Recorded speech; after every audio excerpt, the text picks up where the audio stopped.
ಲೇಡೀಸ್ಗೆ health problem ಬರೋದು, ಮತ್ತು ಈ ಒಂದು ಫೈನಾನ್ಷಿಯಲಿ ಲಾಕ್ ಆಗೋದು, ಬಿಸ್ನೆಸ್ಸು ಡಲ್ ಆಗೋದು, ಇವೆಲ್ಲ ಸ್ಟಾರ್ಟ್ ಆಗುತ್ತೆ. ಇದರಿಂದ ಏನು ಉಪಯೋಗ ಅಂತಂದರೆ, ನಾವು ಯಾವ ಕಟ್ಟಡ ಆಗಲಿ ಒಡೆಯೋ ಹಾಗಿಲ್ಲ, ತೆಗೆಯೋ ಹಾಗಿಲ್ಲ, ಬಿಡೋ ಹಾಗಿಲ್ಲ. ಇದು ಒಂದು ಒಳ್ಳೆ ಉಪಯೋಗ ಆಗುತ್ತೆ. ವಾಸ್ತು ಅಂದ್ರೆ ಏನು? ಒಂದು ಸೈಟ್ ಏನಾರು ತಗೋಬೇಕು ಅಥವಾ ಒಂದು ಅಪಾರ್ಟ್ಮೆಂಟ್ ಅಲ್ಲಿ ಒಂದು ಫ್ಲಾಟ್ ತಗೋಬೇಕು ಅಂದ್ರು ವಾಸ್ತು ಅಂದ್ರೆ ಏನ್ ಮಾಡ್ತೀವಿ? ಜನರಲೈಸ್ಡ್ ವಾಸ್ತು ನೋಡ್ಬಿಡ್ತೀವಿ. ಅಂದ್ರೆ ಈಗ ಸೂರ್ಯನಿಂದ ಬರುವಂತ ಈ ಪ್ರಾಣ ಶಕ್ತಿಯನ್ನ, ಈ ಕಾಸ್ಮಿಕ್ ಎನರ್ಜಿನ ನಮ್ಮ ಮನೆಯೊಳಗೆ, ನಮ್ಮ ಕಟ್ಟಡದೊಳಗೆ ಸಂಚರಿಸುವಂತೆ ಮಾಡೋದೇ ಈ ವಾಸ್ತು. ಪುರಾತನ ಕಾಲದಿಂದನೂ ಈ ವಾಸ್ತು ಅನ್ನೋದು ಇದೆ. ಮನುಷ್ಯನ ದೇಹ ನಮ್ಗೆ ಗೊತ್ತಿರೋ ಹಾಗೆ 7 ಚಕ್ರಗಳಿಂದ ಆಗಿದೆ. ಒಂದು ಆರ್ಟಿಸ್ಟ್ ಇರ್ಬೋದು, ಒಂದು ಆಕ್ಟರ್ ಇರ್ಬೋದು, ಒಂದು ಪೈಂಟರ್ ಇರ್ಬೋದು. ಈ ಚಕ್ರ ಚೆನ್ನಾಗಿರುವಾಗ ಅವನ್ಗೆ ಒಂದು ಕ್ರಿಯೇಟಿವಿಟಿ ಮೈಂಡ್ ಬರುತ್ತೆ. ನಮಸ್ಕಾರ ವೀಕ್ಷಕರೇ, ಮೃಗನಾಡಿ ಚಾನೆಲ್ಗೆ ಸ್ವಾಗತ. ನಾನು ನಿಮ್ಮ ಸುಹಾಸ್ ಶೆಟ್ಟಿ. ನಮ್ಮ ಚಾನೆಲ್ ಉದ್ದೇಶ ಏನು ಅಂತ ಅಂದರೆ, ವಾಸ್ತು ಬಗ್ಗೆ ಪ್ರತಿಯೊಂದು ಮಾಹಿತಿನ ನಿಮಗೆ ತಿಳಿಸೋದಕ್ಕೋಸ್ಕರ, ನಾವು ಕಲಿಯೋದಕ್ಕೋಸ್ಕರನೇ ಬಂದಿರೋದು. ಇವತ್ತು ನಮ್ಮ ಜೊತೆ ಇದ್ದಾರೆ ಜ್ಯೋತಿಷ್ಯ ಪದ್ಮಶ್ರೀ, ಜ್ಯೋತಿಷ್ಯ ಶಿರೋಮಣಿ, MA PhD ಇನ್ ವೇದಿಕ್ ವಾಸ್ತು ಡಾಕ್ಟರ್ ಎಸ್ ಚಂದ್ರಕಲಾ ಅವರು. ಅವರ ಬಗ್ಗೆ ನಾನು ಹೇಳೋದಕ್ಕಿಂತ ಏನು ಅಂದರೆ, ಒಂದು ಸಣ್ಣ ವಿಡಿಯೋ ಕ್ಲಿಪ್ಪಲ್ಲಿ ನೋಡ್ಕೊಂಡು ಬರೋಣ ಬನ್ನಿ. ಇಂತಹ ಒಂದು ವೇದಿಕ್ ವಾಸ್ತು ಶಾಸ್ತ್ರದಲ್ಲಿ MA ಇನ್ ವೇದಿಕ್ ವಾಸ್ತು, PhD ಇನ್ ವೇದಿಕ್ ವಾಸ್ತು ಮುಗಿಸಿ ಇಂಟರ್ನ್ಯಾಷನಲ್ ಜ್ಯೋತಿಷ್ಯ ಕಾನ್ಫರೆನ್ಸ್ ಅಲ್ಲಿ ಭಾಗವಹಿಸಿ ಜ್ಯೋತಿಷ್ಯ ಪದ್ಮಶ್ರೀ, ಜ್ಯೋತಿಷ್ಯ ಪೋಷಕರತ್ನ, ಜ್ಯೋತಿಷ್ಯ ಕೋವಿದ, ಜ್ಯೋತಿಷ್ಯ ಶಿರೋಮಣಿ ಎಂಬ ಅವಾರ್ಡ್ಗಳನ್ನ ಪಡೆದು ಸರಿಸುಮಾರು 20 ಬಿರುದುಗಳನ್ನ ತಮ್ಮ ಮುಡಿಗೇರಿಸಿಕೊಂಡಿದ್ದಾರೆ. ಹಾಗೂ ಯೋಗ ನ್ಯಾಷನಲ್ ಸ್ಪರ್ಧೆಗಾಗಿ ಕೂಡ ಭಾಗವಹಿಸಿದ್ದಾರೆ. ಜನಪ್ರಿಯ ಚಾನೆಲ್ಗಳಾದ public TV, Janata TV, C Bengaluru, C Mysuru ಹಾಗೂ ಹಲವಾರು ಚಾನೆಲ್ಗಳಲ್ಲಿ 8 ವರ್ಷಗಳ ಕಾಲ ಲೈವ್ ಪ್ರೋಗ್ರಾಂ ನಡೆಸುತ್ತಾ ಜನರ ಪ್ರಶ್ನೆಗಳನ್ನ ಆಲಿಸಿ ಕೂತಲ್ಲಿಯೇ ಅವರ ಸಮಸ್ಯೆಗಳಿಗೆ ಪರಿಹಾರ ನೀಡಿದ್ದಾರೆ. ಹೀಗೆ ಸುಮಾರು 30 ವರ್ಷಗಳ ಕಾಲ ನಿರಂತರವಾದ ಸೇವೆಯನ್ನ ಸಲ್ಲಿಸುತ್ತಾ ಬಂದಿದ್ದಾರೆ. ಇಷ್ಟೆಲ್ಲ ಅಚೀವ್ಮೆಂಟ್ಸ್ ಮಾಡಿರೋ ಡಾಕ್ಟರ್ ಎಸ್ ಚಂದ್ರಕಲಾ ಮೇಡಮ್ ಅವರಿಗೆ ಈ ಕಾರ್ಯಕ್ರಮಕ್ಕೆ ಸ್ವಾಗತ. ನಮಸ್ಕಾರ ಮೇಡಮ್. ನಮಸ್ತೆ. ಇವಾಗ ಒಂದು ವಾಸ್ತು ಅಂದ್ರೆ ಏನು, ಅದಾದ್ಮೇಲೆ ಅದ್ರ ಬಗ್ಗೆ ಇಂಟ್ರೊಡಕ್ಷನ್ ಆಗಿರ್ಬೋದು ಅಥವಾ ನಮಗೆ ಗೊತ್ತಿಲ್ಲದೆ ಆಗಿರ್ಬೋದು, ನಮಗೆ ಮತ್ತೆ ನಮ್ಮ ವೀಕ್ಷಕರಿಗೆ ತಿಳಿಸ್ಕೊಡ್ತೀರಾ? ಖಂಡಿತ. ಗುರು ಹಿರಿಯರಿಗೆಲ್ಲ ನನ್ನ ನಮಸ್ಕಾರವನ್ನು ತಿಳಿಸಿ, ಈ ವಾಸ್ತು ಅಂದರೆ ಏನು ಅಂತಂದರೆ, ಈಗ ನಮಗೆ ಗೊತ್ತಿರೋಂಥ ವಿಷಯ, ಇದು ಈ ಪ್ರಪಂಚ ಎಲ್ಲ ಪಂಚತತ್ವಗಳಿಂದಾಗಿದೆ, ನವಗ್ರಹಗಳಿಂದಾಗಿದೆ, ಮತ್ತು ಅಷ್ಟ ದಿಕ್ಕುಗಳಿಂದ ನಾವು ಒಂದು ಕಟ್ಟಡವನ್ನು ಕಟ್ಟಿದಾಗ ಅಷ್ಟ ದಿಕ್ಕುಗಳಿಂದ ಆಗಿದೆ ಅಂತ. ಅಂದರೆ ಈಗ ಸೂರ್ಯನಿಂದ ಬರುವಂಥ ಈ ಪ್ರಾಣ ಶಕ್ತಿಯನ್ನು ಈ ಒಂದು ಕಟ್ಟಡದೊಳಗೆ ನಾವು ಎಲ್ಲ 100% ಈ ಕಾಸ್ಮಿಕ್ ಎನರ್ಜಿನ ನಮ್ಮ ಮನೆಯೊಳಗೆ, ನಮ್ಮ ಕಟ್ಟಡದೊಳಗೆ ಸಂಚರಿಸುವಂತೆ ಮಾಡೋದೇ ಈ ವಾಸ್ತು ಅಂತ ಹೇಳ್ತೀವಿ. ಮೇಡಮ್, ವಾಸ್ತು ಯಾವಾಗಿಂದ ಬಂದಿರೋದು? ಅಂದರೆ ಈ ವಾಸ್ತು ಅನ್ನೋದು ಇವಾಗಿಂದಲ್ಲ, ಪುರಾತನ ಕಾಲದಿಂದನೂ ಈ ವಾಸ್ತು ಅನ್ನೋದು ಇದೆ. ವೇದಗಳ ಕಾಲದಿಂದನೂ ವಾಸ್ತು ಬಂದಿದೆ. ಋಗ್ವೇದದಲ್ಲಿ ಇದನ್ನು ವಾಚೋಷ್ಪತಿ ಅನ್ನೋ ಒಂದು ಗ್ರಂಥದಲ್ಲಿ ಇದ್ರ ಬಗ್ಗೆ ಉಲ್ಲೇಖ ಕೊಟ್ಟಿದ್ದಾರೆ.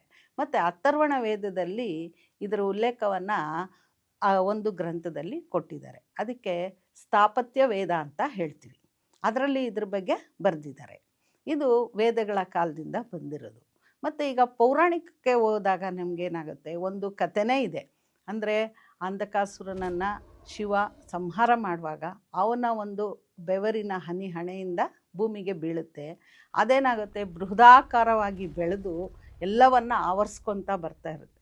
ಆಗ ದೇವತೆಗಳು ಬಂದು ಕೇಳ್ತಾರೆ ಬ್ರಹ್ಮನನ್ನು, ಏನಪ್ಪ ಈ ಥರ ಆಗಿಬಿಟ್ಟಿದೆ, ನಾವು ಇನ್ನೂ ಉಳಿಯೋದಿಕ್ಕಾಗೋದಿಲ್ಲ, ಎಲ್ಲ ಆವರಿಸ್ಕೊಂಡ್ಬಿಡ್ತಾ ಇದೆ ಅಂದಾಗ ಬ್ರಹ್ಮ ಏನು ಮಾಡ್ತಾನೆ, ಎಲ್ಲರೂ ಸೇರಿ ಅವನ್ನ ದಬ್ಬಾಕಿ ಎಳ್ಕೊಳ್ಳಿ ಅಂತ ಹೇಳ್ತಾರೆ. ಆ ರೀತಿ ಎಲ್ಲ ದೇವತೆಗಳು ಸೇರಿ ಹೇಳ್ಕೊಳ್ತಾರೆ. ಆಗ ಮಧ್ಯದಲ್ಲಿ ಬ್ರಹ್ಮ ಕೂತ್ಕೊಳ್ತಾನೆ. ಅದಕ್ಕೆ ನಾವು ಈಗಲೂ ಸಹ ವಾಸ್ತುವಿನಲ್ಲಿ ಬ್ರಹ್ಮಸ್ಥಾನ ಅಂತ ಹೇಳ್ತೀವಿ. ಹೀಗೆ ಒಬ್ಬೊಬ್ಬರು ದೇವತೆಗಳು ಒಂದೊಂದು ಕಡೆಯಲ್ಲಿ ಎಳೆದಿಟ್ಕೋತಾರೆ. ಆ ಒಂದು ಪುರುಷನಿಗೆ ವಾಸ್ತು ಪುರುಷ ಅಂತ ಹೇಳ್ತೀವಿ.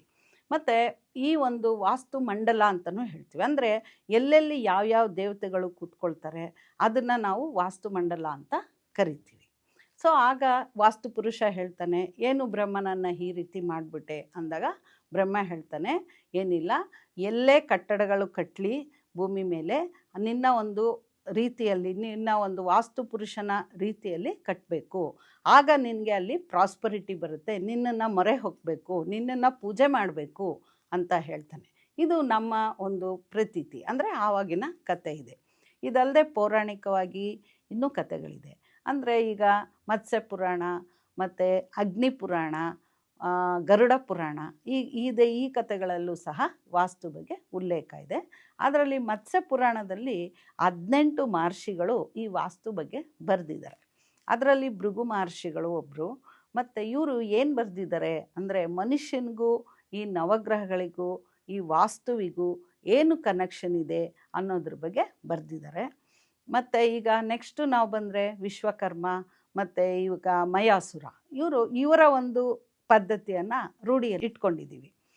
ಅಂದರೆ ಈಗ ಸದರನ್ ಸೈಡ್ ಬಂದರೆ ಎಲ್ಲರೂ ಸಹ ದ್ರಾವಿಡರು. ಅಂದರೆ ಅವ್ರೇನು ಮಾಡ್ತಾರೆ, ಮಯಾಸುರನ ವಾಸ್ತುವಿನ ಶಿಲ್ಪ ಅಂದರೆ ಆರ್ಕಿಟೆಕ್ಟ್ ಅವರು ಬರೆದಿರ್ತಕ್ಕಂಥ ರೀತಿ ಕಟ್ಟಡಗಳನ್ನ ಕಟ್ತಾ ಇದ್ದಾರೆ. ಅಂದರೆ ನಾರ್ತನ್ ಸೈಡ್ ಬಂದಾಗ ವಿಶ್ವಕರ್ಮ ಅವರು ಯಾವ ರೀತಿ ಕಟ್ತಾ ಇದ್ದಾರೆ ಆ ರೀತಿ ಪಾಲಿಸ್ಕೊಂಡು ಕಟ್ತಾ ಇದ್ದಾರೆ.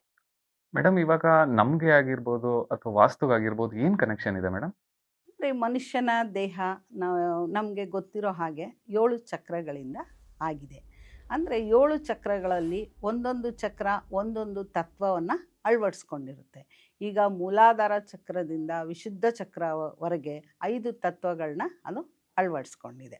ಅಂದರೆ ಮೂಲಾಧಾರ ಚಕ್ರಕ್ಕೆ ಬಂದಾಗ ಅದು ನಮ್ಮ ಒಂದು ಈ ಭೂಲೋಕದ ಒಂದು ಪರಿಸ್ಥಿತಿ, ಅಂದರೆ ಭೂಲೋಕದ ಸುಖಗಳನ್ನು ಅನುಭವಿಸುವಂತಹ ಒಂದು ಚಕ್ರ. ಅಂದರೆ ಆ ಒಂದು ಶಕ್ತಿ ಅದು ಆಕ್ಟಿವೇಟ್ ಆದಾಗ ನಮಗೆ ಆ ಸುಖ ಸಂಪತ್ತುಗಳೆಲ್ಲ ಸಿಕ್ಕಿರುತ್ತೆ. ನೆಕ್ಸ್ಟು ಸ್ವಾಧಿಷ್ಠಾನ ಚಕ್ರ. ಈ ಒಂದು ಚಕ್ರ ಜಲತತ್ವವನ್ನು ಅಳವಡಿಸ್ಕೊಂಡಿದೆ. ಅಂತಂದರೆ ಈ ಜಲತತ್ವದಲ್ಲಿ ರೀಪ್ರೊಡಕ್ಷನ್ ಅಂದರೆ ನಮಗೆ ರೀಪ್ರೊಡಕ್ಟಿವ್ ಸಿಸ್ಟಮು ಅಲ್ಲಿಗೆ ಅಳವಡಿಸಿದೆ. ನಮಗೆ ಮತ್ತು ಪೀಳಿಗೆ ಅಂದರೆ ಡೆವಲಪ್ಮೆಂಟ್ಸು, ಮುಂದಿನ ಪೀಳಿಗೆ ಬೆಳೆಯುವಂತಕ್ಕಂತಹ ಸನ್ನಿವೇಶ ಇದೆಲ್ಲನೂ ಬರೋದು ಜಲತತ್ವ. ಅಂದರೆ ಆ ಒಂದು ಚಕ್ರ ಆಕ್ಟಿವೇಟ್ ಆದಾಗ ಒಳ್ಳೆ ಡೆವಲಪ್ಮೆಂಟ್ ಇರುತ್ತೆ ಮತ್ತು ಮುಂದಿನ ಪೀಳಿಗೆ ಬೆಳೆಯುತ್ತೆ. ಇದೆಲ್ಲನೂ ಕೂಡ ಆ ಒಂದು ಚಕ್ರ ಆಕ್ಟಿವೇಟ್ ಇದ್ದಾಗ ಆಗುತ್ತೆ. ಈ ಒಂದು ವಾಸ್ತು ಚೆನ್ನಾಗಿದ್ದಾಗ ಏನಾಗುತ್ತೆ, ಈ ಒಂದು ತತ್ವಗಳು ಎಡವಟ್ಟಾದಾಗ ನಮಗೆ ಈ ಚಕ್ರಗಳ ಒಂದು ಕೆಲಸ ಕಮ್ಮಿ ಆಗುತ್ತೆ. ಆಗ ಅದು ನಮಗೆ ಆ ರೀತಿಯಾದಂತಹ ಪ್ರಾಬ್ಲಮ್ಸು ಬರ್ತಾ ಇರುತ್ತೆ. ನೆಕ್ಸ್ಟು ಅದಾದ ತಕ್ಷಣ ನಮಗೆ ಮಣಿಪುರ ಚಕ್ರ. ಮಣಿಪುರ ಚಕ್ರದಲ್ಲಿ ಏನು ಹೇಳ್ತೀವಿ, ಡೈಜೆಸ್ಟಿವ್ ಸಿಸ್ಟಮ್, ಲಿವರು ಮತ್ತು ಹೊಟ್ಟೆ ಇದೆಲ್ಲನೂ ಸಹ ಈ ಒಂದು ಪಾರ್ಟ್ಗೆ ಬರುತ್ತೆ, ಕನೆಕ್ಟ್ ಆಗುತ್ತೆ. ಅಂದರೆ ಇದು ಆ್ಯಕ್ಟಿವ್ ಆಗಿದ್ದಾಗ ಈ ಒಂದು ಕೆಲಸಗಳು ಕಾರ್ಯಗಳು ಚೆನ್ನಾಗಿ ಆಗ್ತಾ ಇರುತ್ತೆ. ಮತ್ತು ಫ್ಲೋ ಆಫ್ ಮನಿ ಅಂದರೆ ಈ ಒಂದು ಚಕ್ರ ಆಕ್ಟಿವೇಟ್ ಆದಾಗ ಏನಾಗುತ್ತೆ, ಮನಿ ಚೆನ್ನಾಗಿ ಫ್ಲೋ ಆಗ್ತಾ ಇರುತ್ತೆ, ಬಿಸ್ನೆಸ್ ಚೆನ್ನಾಗಿ ಆಗ್ತಾ ಇರುತ್ತೆ ಮತ್ತು ಯಾವುದೇ ರೀತಿ ಕುಂದುಕೊರತೆಗಳು ಇರೋದಿಲ್ಲ. ಈ ಮನೆಯಲ್ಲಿ ಈ ಒಂದು ತತ್ವ ಅಂದರೆ ಅಗ್ನಿ ತತ್ವ ಅಂತ ನಾವು ಹೇಳ್ತೀವಿ. ಇದಕ್ಕೆ ಅಧಿಪತಿ ಗ್ರಹ ಶುಕ್ರ. ಈ ಒಂದು ತತ್ವ ಹೆಚ್ಚು ಕಮ್ಮಿ ಆದಾಗ ಏನಾಗುತ್ತೆ, ನಮಗೆ ಲೇಡೀಸ್ಗೆ ಹೆಲ್ತ್ ಪ್ರಾಬ್ಲಮ್ ಬರೋದು ಮತ್ತು ಈ ಒಂದು ಫೈನಾನ್ಷಿಯಲಿ ಲಾಕ್ ಆಗೋದು, ಬಿಸ್ನೆಸ್ಸು ಡಲ್ ಆಗೋದು ಇವೆಲ್ಲ ಸ್ಟಾರ್ಟ್ ಆಗುತ್ತೆ. ಈ ತತ್ವ ಇರುವ ಕಡೆ ನಾವು ಚೆನ್ನಾಗಿ ಇಟ್ಕೊಂಡಾಗ ಏನಾಗುತ್ತೆ, ನಮ್ಮ ದೇಹದ ಮಣಿಪುರ ಚಕ್ರ ಆಕ್ಟಿವೇಟ್ ಆಗುತ್ತೆ. ಇದು ಇರುವಂಥ ಸಂಬಂಧ. ಇನ್ನು ನೆಕ್ಸ್ಟ್ ನಾವು ಬಂದರೆ ಅನಾಹತ ಚಕ್ರ. ಇದು ಹಾರ್ಟು ಲಂಗ್ಸನ್ನು ಅದು ಅಳವಡಿಸುತ್ತೆ. ಮತ್ತು ಇಲ್ಲಿ ಈ ಒಂದು ಚಕ್ರ ವಾಯುತತ್ವಕ್ಕೆ ಸಂಬಂಧಪಟ್ಟಿದೆ.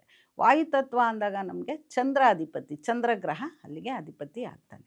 ಅಂದರೆ ಈ ರೀತಿ ಇದ್ದಾಗ ಏನಾಗುತ್ತೆ, ಈ ಚಕ್ರ ಆಕ್ಟಿವೇಟ್ ಇದ್ದಾಗ ನಮಗೆ ಎಲ್ಲ ರೀತಿಯಲ್ಲೂ ಅನುಕೂಲಗಳಾಗುತ್ತೆ. ಅಂದರೆ ಇವಾಗ ಒಂದು ಆರ್ಟಿಸ್ಟ್ ಇರ್ಬೋದು, ಒಂದು ಆ್ಯಕ್ಟ್ರ್ ಇರ್ಬೋದು, ಒಂದು ಪೈಂಟರ್ ಇರ್ಬೋದು, ಈ ಚಕ್ರ ಚೆನ್ನಾಗಿರೋವಾಗ ಅವನಿಗೆ ಒಂದು ಕ್ರಿಯೇಟಿವಿಟಿ ಮೈಂಡ್ ಬರುತ್ತೆ ಮತ್ತು ಈ ಕೆಲಸಗಳೆಲ್ಲ ಚೆನ್ನಾಗಿ ಆಗ್ತಾ ಇರುತ್ತೆ. ಮತ್ತು ಇದು ಕೆಟ್ಟಾಗ ಏನಾಗುತ್ತೆ ಅಂತಂದರೆ ಲಿಟಿಗೇಷನ್ಸು, ಕಿರಿಕಿರಿ ಆಗೋದು ಮತ್ತು ಮಾತಾಡಿದ್ರೆ ಜಗಳ, ಈ ಥರ ಎಲ್ಲನೂ ಶುರುವಾಗುತ್ತೆ. ಮತ್ತು ಇದು ಲಂಗ್ಸು ಹಾರ್ಟ್ಗೆ ಸಂಬಂಧಪಟ್ಟಿರೋದ್ರಿಂದ ಆ ಒಂದು ಸ್ಥಳದಲ್ಲಿ ನಮಗೆ ಕಾಯಿಲೆಗಳು ಬರ್ಬೋದು. ಸೊ ಆ ಒಂದು ವಾಯುವ್ಯ ಚೆನ್ನಾಗಿದ್ದಾಗ ಏನಾಗುತ್ತೆ, ಆರೋಗ್ಯದಲ್ಲೂ ಈ ಒಂದು ಆರೋಗ್ಯ ಚೆನ್ನಾಗಿರುತ್ತೆ ಮತ್ತು ಈ ಒಂದು ಕೆಲಸ ಕಾರ್ಯಗಳಲ್ಲೂ ಚೆನ್ನಾಗಿರುತ್ತೆ, ಲಿಟಿಗೇಷನ್ಸ್ ಇರಲ್ಲ, ನಾವು ಸ್ಮೂತಾಗಿ ಹೋಗ್ಬೋದು. ಆದ್ದರಿಂದ ಚಂದ್ರಸ್ಥಾನವನ್ನು ನಾವು ಚೆನ್ನಾಗಿ ಇಟ್ಕೋಬೇಕು. ಈ 8 ದಿಕ್ಕುಗಳಲ್ಲಿ ಒಂದೊಂದು ಸ್ಥಾನವನ್ನು ಒಂದೊಂದು ಚಕ್ರಗಳು ಕ್ರಿಯೇಟ್ ಆದಾಗ, ಆಕ್ಟಿವೇಟ್ ಆದಾಗ ಬರುವಂಥ ಫಲಗಳು. ಅದೇ ರೀತಿ ನೆಕ್ಸ್ಟ್ ನಾವು ಹೋದರೆ ವಿಶುದ್ಧ ಅಂದರೆ ಗಂಟ್ಲು, ಅದು ಆಕಾಶ ತತ್ವವನ್ನು ಅಳವಡಿಸಿರುತ್ತೆ. ಆಕಾಶ ತತ್ವ ಅಂದರೆ ಸ್ಪೇಸ್. ಅಂದರೆ ಈ ಚಕ್ರ ಚೆನ್ನಾಗಿದ್ದಾಗ ಏನಾಗುತ್ತೆ, ನೇಮು ಫೇಮು ಎಲ್ಲ ಚೆನ್ನಾಗಿರುತ್ತೆ. ನಾವು ಯಾವುದೇ ಕೆಲಸ ಸ್ಟಾರ್ಟ್ ಮಾಡಿದ್ರೂ ಮುಕ್ತಾಯ ಆಗುತ್ತೆ. ನಮಗೆ ಗೊತ್ತಿರ್ಬೋದು, ಯಾವುದಾದ್ರೂ ಒಂದು ಕೆಲ್ಸಕ್ಕೆ ಕೈ ಹಾಕಿದಾಗ ಅರ್ಧಕ್ಕೆ ನಿಂತೋಗುತ್ತೆ. ಯಾವುದೋ ಒಂದು ಬಿಸ್ನೆಸ್ ಮಾಡ್ತೀವಿ, ಅರ್ಧ ಬಂಡವಾಳ ಹಾಕ್ಬಿಡ್ತೀವಿ, ಆವಾಗಲೇ ನಿಂತೋಗ್ಬಿಡುತ್ತೆ ಅದು. ಇದು ಆವಾಗೇನಾಗುತ್ತೆ, ನಮಗೆ ಹೆವಿ ಲಾಸಸ್ ಆಗುತ್ತೆ. ಸೊ ಇದು ಯಾಕೆ ವಿಶುದ್ಧ ಚಕ್ರ ಅವರ ಮನೆಯಲ್ಲಿ ಸರಿಯಾಗಿ, ವಿಶುದ್ಧ ಚಕ್ರ ಅಂತಂದರೆ ಆ ತತ್ವ, ಆಕಾಶ ತತ್ವ ಸರಿಯಾಗಿ ಇಲ್ಲ. ಅಂದರೆ ಆಕಾಶ ತತ್ವವನ್ನು ನಾವು ಗಂಟಲಿಗೆ ಹೇಳ್ತೀವಿ. ಮತ್ತು ಮನೆಯಲ್ಲಿ ಬ್ರಹ್ಮಸ್ಥಾನಕ್ಕೆ ಆಕಾಶ ತತ್ವವನ್ನು ಹೇಳ್ತೀವಿ. ಸೊ ಆ ಬ್ರಹ್ಮಸ್ಥಾನದಲ್ಲಿ ಏನಾದರೂ ಅವರಿಗೆ ತೊಂದರೆ ಇದ್ದಾಗ ಏನಾಗುತ್ತೆ, ಈ ಒಂದು ಚಕ್ರ ಆ್ಯಕ್ಟಿವೇಟ್ ಆಗೋದಿಲ್ಲ. ಈ ರೀತಿ ತೊಂದರೆಗಳನ್ನ ಅನುಭವಿಸ್ತಾರೆ. ಆಜ್ಞಾ ಚಕ್ರ, ಈ ಆಜ್ಞಾ ಚಕ್ರ ಅಂತಂದರೆ ಸಿಕ್ಸ್ತ್ ಸೆನ್ಸ್ ಅಂತ ನಾವು ಹೇಳ್ತೀವಿ. ಸಿಕ್ಸ್ತ್ ಸೆನ್ಸ್ ಅಂದರೆ ಏನು, ಇವಾಗ ಯಾವುದೋ ಒಂದು ಕೆಲಸಕ್ಕೆ ಹೋಗ್ತೀವಿ, ಇದು ಚೆನ್ನಾಗಾಗುತ್ತೋ ಚೆನ್ನಾಗಾಗಲ್ವೋ, ಈ ಫ್ಲಕ್ಚುಯೇಷನ್ ಇರೋದಿಲ್ಲ, ಇದು ಚೆನ್ನಾಗಾಗೇ ಆಗುತ್ತೆ ಅಂತ ಹೇಳುವಂಥ ಒಂದು ಬುದ್ಧಿಯನ್ನು ನಮಗೆ ಕೊಡುತ್ತೆ.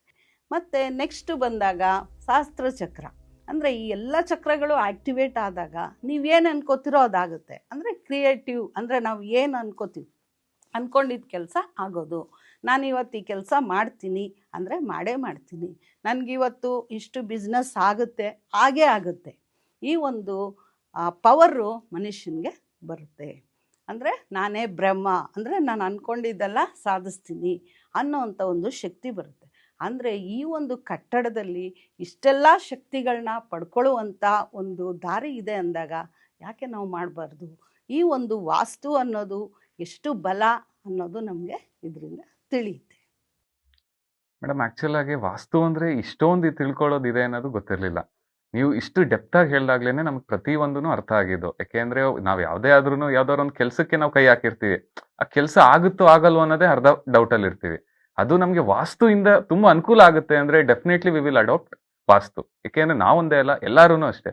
ಒಂದು ಸೈಟ್ ಏನಾರು ತಗೋಬೇಕು ಅಥವಾ ಒಂದು ಅಪಾರ್ಟ್ಮೆಂಟ್ ಅಲ್ಲಿ ಒಂದು ಫ್ಲಾಟ್ ತಗೋಬೇಕು ಅಂದ್ರು ವಾಸ್ತು ಅಂದ್ರೆ ಏನ್ ಮಾಡ್ತೀವಿ, ಓಕೆ ನಮ್ಗೆ ಅಗ್ನಿಮೂಲದಲ್ಲಿ ಅಲ್ಲಿ ಕಿಚನ್ ಇದೆಯಾ, ಇದೊಂದು ಜಸ್ಟ್ ನೋಡ್ಬಿಡ್ತೀವಿ, ಜನರಲೈಸ್ಡ್ ವಾಸ್ತು ನೋಡ್ಬಿಡ್ತೀವಿ.